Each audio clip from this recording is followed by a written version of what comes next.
முன்னாள் முதலமைச்சர் வணக்கம். நன்றிங்க சார். எப்படி இருக்கீங்க? நல்லா இருக்கு சார். ஜெயலலிதா அம்மாவுடைய பிறந்த நாள் நிகழ்ச்சியை முடிச்சுட்டு வந்திருக்கீங்க.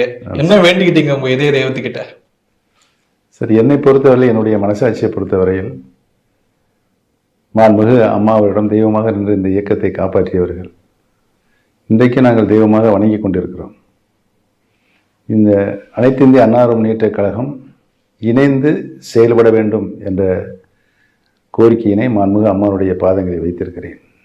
என்னை பொறுத்தவரையில் இணைந்தால் மட்டுமே இதய தெய்வம் புரட்சி தலைவி அம்மாவுடைய ஆன்மா சாந்தி அடையும் என்று என்னுடைய மனச்சாட்சியின்படி என்னிடம் சொல்லிக்கொண்டே இருக்கிறது. புதுசா இருக்கு நீங்க சொல்றது.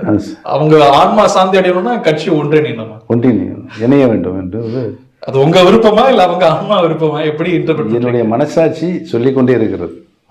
அம்மாவுடைய ஆன்மா சாந்தி அடைய வேண்டும் என்றால் அனைத்து இந்திய அண்ணா முன்னேற்றக் கழகம் இணைந்தால் மட்டுமே மாண்புமிகு அம்மாவுடைய ஆன்மா சாந்தி அடையும் என்ற உள்மனசு சொல்லுங்க. என்னுடைய உள்மனசு சொல்லிக்கொண்டே. அறிகுறி இருக்கு அதுக்கு சார். ஒருத்தருக்கு ஒரு உள்மனசு இருக்குமா சார்?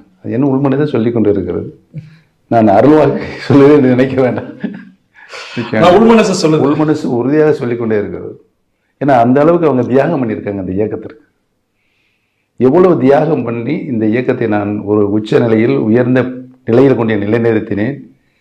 இப்படிப்பட்ட ஒரு இயக்கத்தை ஏன் இப்படி சிதைத்து கொண்டிருக்கிறீர்கள் என்ற கேள்வியை மாண்புமிகு அம்மா அவர்களுடைய ஆன்மா கேட்டுக்கொண்டு இருக்கிறதாக நான் நினைக்கிறேன். அம்மாவுடைய ஆன்மா இந்த இயக்கத்தை இணைந்து செயல்பட வேண்டும் என்று மாண்புமிகு அம்மா அவர்கள் நான் வேண்டிக் கொண்டேன்.